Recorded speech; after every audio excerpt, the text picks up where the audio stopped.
진부한 직업 정보가 아닌 생생한 현직자들의 목소리가 담긴 직업 이야기. 지금부터 시작합니다. 한잡 합시다.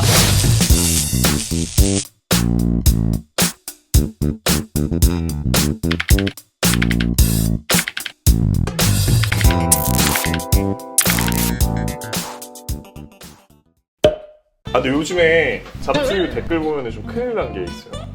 뭐가? 자꾸 댓글에 제가 이 현직자보다 나이가 어린데 그래요? 네, 어색하다고 지금도 놀라시는데 저 형님이지. 놀라우시겠지만 이제 갓 서른 됐잖아. 서른 12년생입니다. 항상 이렇게 오해를 많이 하셔가지고 오늘 그냥 오픈하고 갈게요. 오늘 되게 저보다 훨씬 더 핸섬하신 회계사님 환영합니다. 반갑습니다. 간단하게 소개 한 번만 좀 부탁드립니다. 예, 안녕하세요. 예, 저는 손보승 회계사고요. 저 회계사 한 지는 한 7년 조금 넘게 됐습니다. 원래 저의 첫 직장은 3일 회계법인이었고 국방부라는 곳에 가고 지금은 이제 작은 좀 중소 회계법인에서 일하고 있습니다.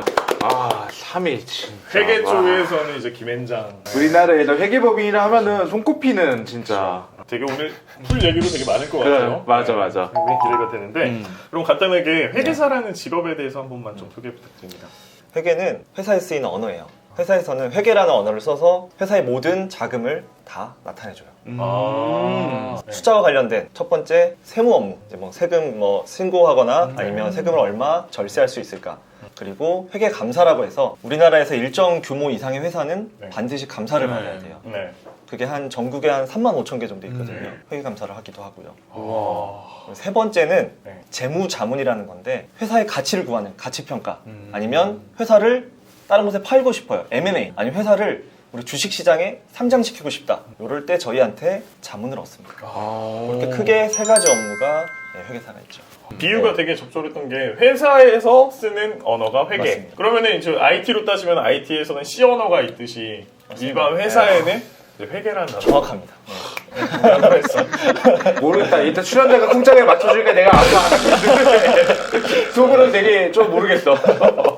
근데 아까 중간에 잠깐 하셨던 말씀 중에 세무 관련된 업무도 오신다고 하셨잖아요. 네, 저희가 세무 관련된 업무다. 세무 관련된 업무는 사실 세무사분들이 따로 계신데 이게 네. 어떻게 뭐가 다른 거예요? 맞습니다. 그런 질문을 항상 많이 받아요. 회계사랑 세무사의 가장 큰 차이점은 세무사는 이 세무 업무의 스페셜 리스트고 저희는 세무 업무도 하지만 다른 업무도 다 한다는 거예요. 2011년까지는 회계사를 따면 세무사 자격증이 나왔어요.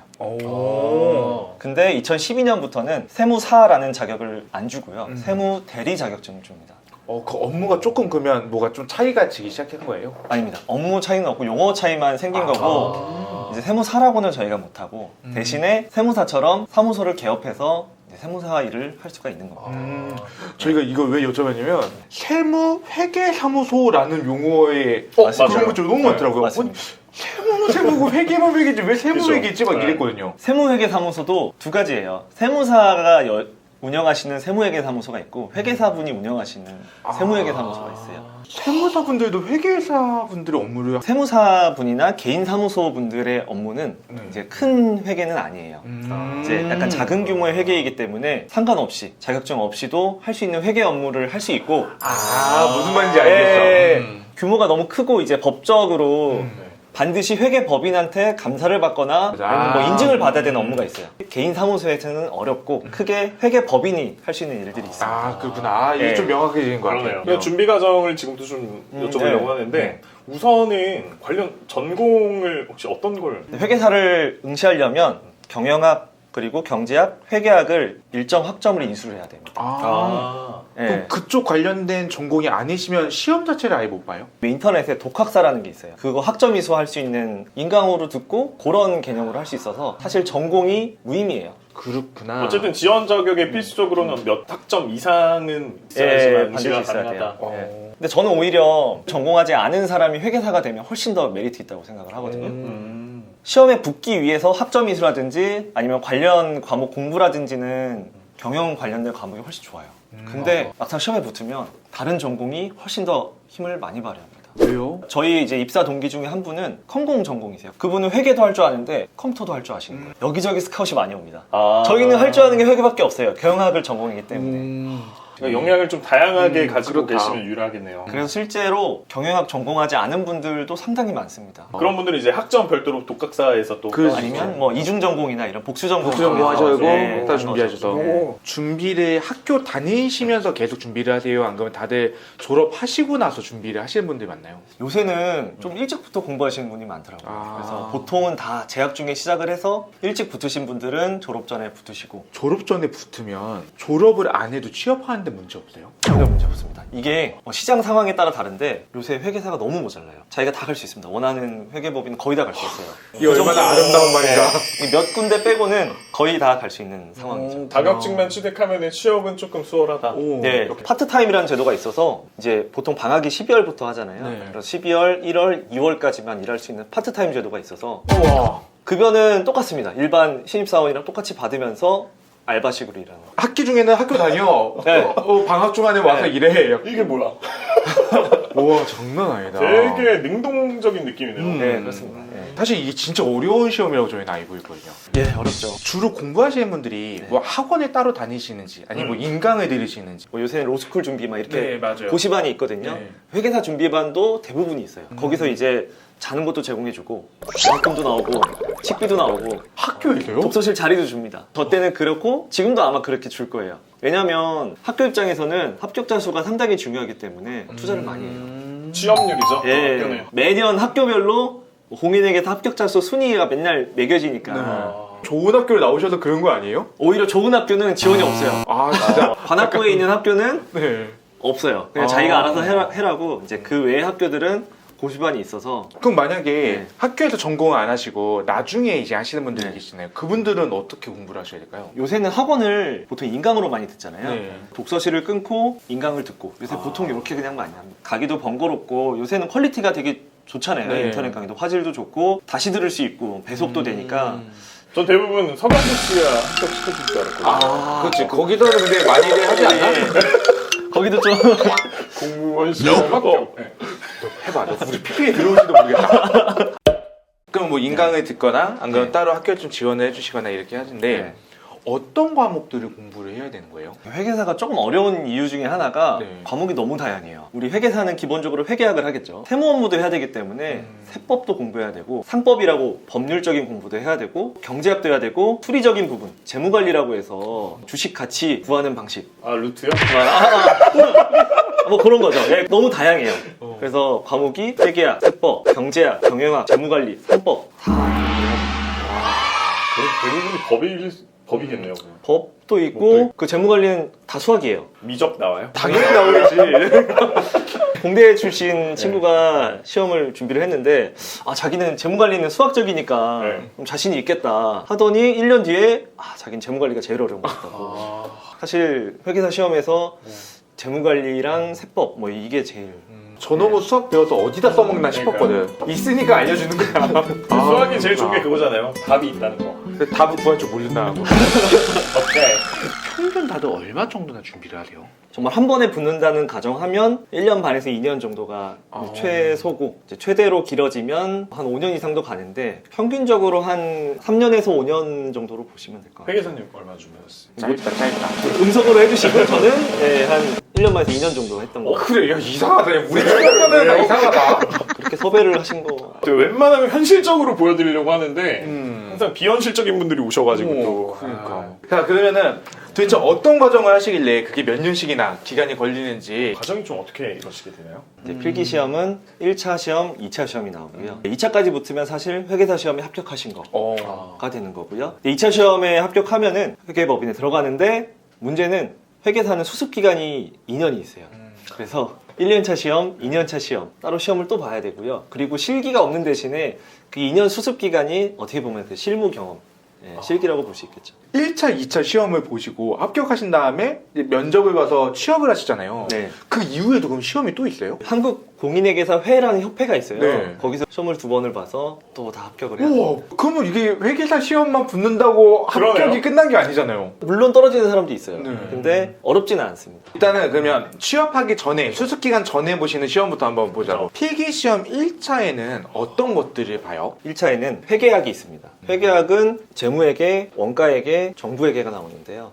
재무회계 아시죠? 아까 재무제표. 아, 재무대표 알아요. 네, 이거 재무회계입니다. 회사 영수증 이렇게 보고. 아, 네. 바로 그거죠.